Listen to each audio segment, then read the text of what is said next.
ನಮ್ಮ ಗುರುಗಳು ಯೋಗಿ ರಾಮಕೃಷ್ಣ ಅಂತ ಹೇಳಿ, ಅವ್ರ ಗುರುಗಳು ಯೋಗಿ ಅಚ್ಯುತಜಿ ಅಂತ ಇದ್ದರು. ಎಲ್ಲಿ ಹಂಪಿ ಒಳಗೆ ವಿರುಪಾಪುರ ಗಡ್ಡೆ ಅಂತದ ಅಲ್ಲಿ ಇದ್ದರು.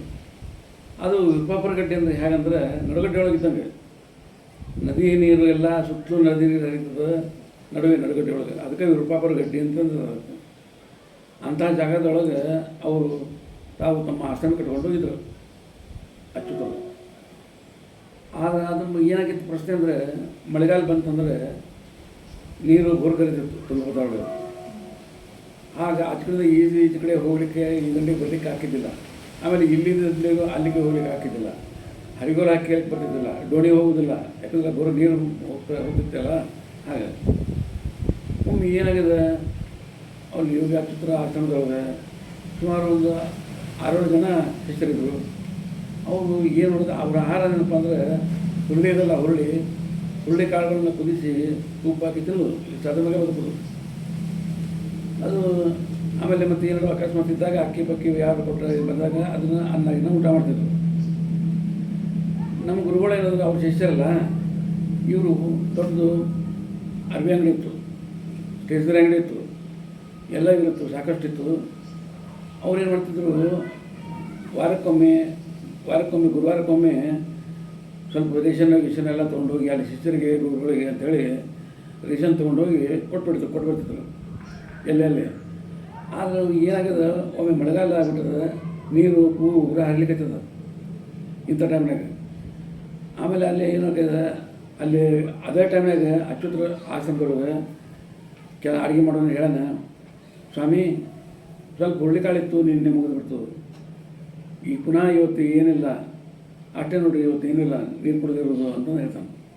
ಆಯ್ತಪ್ಪ, ನೀರದೆಲ್ಲ ನೀರು ಕುಡಿದಿರೋಂತ ಅಂತ ಹೇಳ್ತಾರೆ. ಅಷ್ಟೇ ಯಾಕಂತ ಮತ್ತೆ ತೊಗೊಂಡು ಬರ್ತಾನೆ, ನೀರು ಕುಡಿದ್ರೆ ಹೇಗೆ ಅಂತ, ಹಸಿವೆ ಆಗಿರ್ತದೆ ಸ್ವಾಮಿ ಅಂತೇಳಿ. ಹೌದಪ್ಪ, ಹೌದಾ, ಹಸಿವೆ ಆಗಿರ್ತದ. ನೀನು ಇವತ್ತು ಯಾವಾಗ ಗುರುವಾರಲ್ಲ, ರಾಮಕೃಷ್ಣಪ್ಪ ಬರ್ತಾರಲ್ಲ, ರಾಮಕೃಷ್ಣಪ್ಪ ಬರ್ತಾನಲ್ಲಪ್ಪ, ತೊಗೊಂಡ್ಬರ್ತಾನಲ್ಲ, ರೇಷನ್ ತೊಗೊಂಡ್ಬರ್ತಾನೆ, ಇವತ್ತು ನೀವು ಸಾಯಂಕಾಲಕ್ಕೆ ಸ್ವಲ್ಪ ಸಹನ ಮಾಡ್ಕೋ ಅಂತ ಹೇಳ್ತಾನೆ. ಆಯಿತು, ಅವರೆಲ್ಲ ಹೇಳ್ತಾರೆ ಶಿಷ್ಯರು, ಇಷ್ಟು ಬೋರ್ಗರಿ ನದಿ ಅದ, ಹೇಗೆ ಬಂತಾನೆ, ಯಾಕೆ ಕೊಡ್ತಾನೆ, ಇಲ್ಲ ಮೇಲಿಂದ ಬರೋಕ್ಕೆ ಬರ್ತದೆ, ಇಲ್ಲ ವಿಮಾನದಿಂದ ಬರ್ತಾನೆ, ಕೆಳಗಿಂದ ಬರಬೇಕಲ್ಲ, ಬಂದರು ಏನೂ ಹೋಗೋದಿಲ್ಲ, ಹರಿಗಳು ಹೋಗೋದಿಲ್ಲ, ಏನೂ ಹೋಗೋದಿಲ್ಲ, ಹೇಗೆ ಅಂತ ವಿಚಾರ ಮಾಡ್ಕೊಂಡು ಕೊಡ್ತಿರ್ತಾರೆ.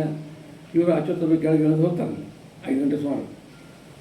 ಆ ಟೈಮಿಗೆ ನಮ್ಮ ಗುರುಗಳು ಎಲ್ಲ ರೇಷನ್ ಎಲ್ಲ ಹೊತ್ಕೊಂಡು ಆಶ್ರಮಕ್ಕೆ ತಮ್ಮ ನಿಯಮಿತವಾಗಿ ಬರ್ತಿರ್ತಾರೆ ಗುರುವಾರಕ್ಕೊಮ್ಮೆ. ಹಾಗೆ ಬಂದುಬಿಟ್ರು, ಆಚೆಗೆ ದಂಡೆ ಮಾಡಿದ್ದಾರೆ.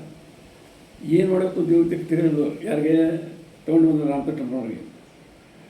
ಏನು ಮಾಡಬೇಕು ಅಂತ ತಿರುಗಿದ್ರು, ಅಲ್ಲಿ ಸ್ವಾಮಿಗಳು ಕಾಣ್ತಾರೆ ದೂರದಿಂದ, ಸುಮಾರು ಅರ್ಧ ಬರಲಾಗಿರ್ಬೇಕು, ಅಲ್ಲಿಂದ ಕಾಣಿಸ್ತಾರೆ ಸ್ವಾಮಿಗಳು ಕಾಣಿಸ್ತಾರೆ, ಬಿಳಿ ಬಟ್ಟೆ ಧರಿಸಿದವರು. ಹಾಂ ರಾಮಕೃಷ್ಣಪ್ಪ ಇಷ್ಟು ಸನ್ನಿ ಮಾಡ್ತಾರೆ ದೂರದಿಂದ, ರಾಮಕೃಷ್ಣ ಜೋರು ಹಿಂಗೆ ಮಾಡ್ತಾರೆ.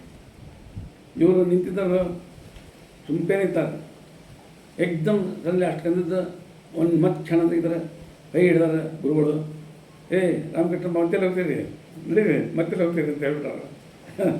ಅವ್ರಿಗೆ ವಿಚಿತ್ರ ಅನ್ಸ್ಬಿಟ್ಟದ. ಅಲ್ಲ ಮತ್ತೆಲ್ಲ ಹೋಗ್ತೀರಿ ಅಂತಂದ್ರೆ, ನಾ ಎಲ್ಲದಾರ ಅಲ್ಲಿ ಹಾಗೆ ಆ ದಂಡೆ ಬೇಕಿದಾರೆ, ಹೇಗೆ ಹೋಗಿನೇ ಗೊತ್ತಿಲ್ಲ, ಹೇಗೆ ಮಾಡಿನೇ ಗೊತ್ತಿಲ್ಲ.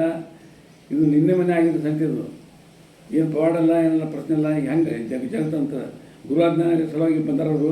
ಅಂಥ ಮಳೆ ಒಳಗೂ ಯಾಕೆ ಈಜು ಹೋಗ್ತಿದ್ರಿ, ಈಗ ಕೆಳಗೆ ಧುಮುಕ್ತಿದ್ರಲ್ಲಿ, ಬರಬೇಕು ಬರ್ರಿ ಅಂತ ತಕ್ಷಣ ಧುಮುಕ್ತಿದ್ರು.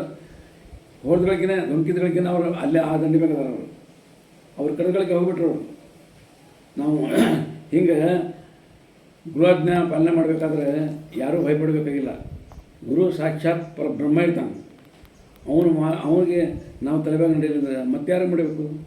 ಅಖಂಡ ವಿಶ್ವಾಸ ನಾವು ರಕ್ಷಣೆ ಮಾಡ್ತದೆ.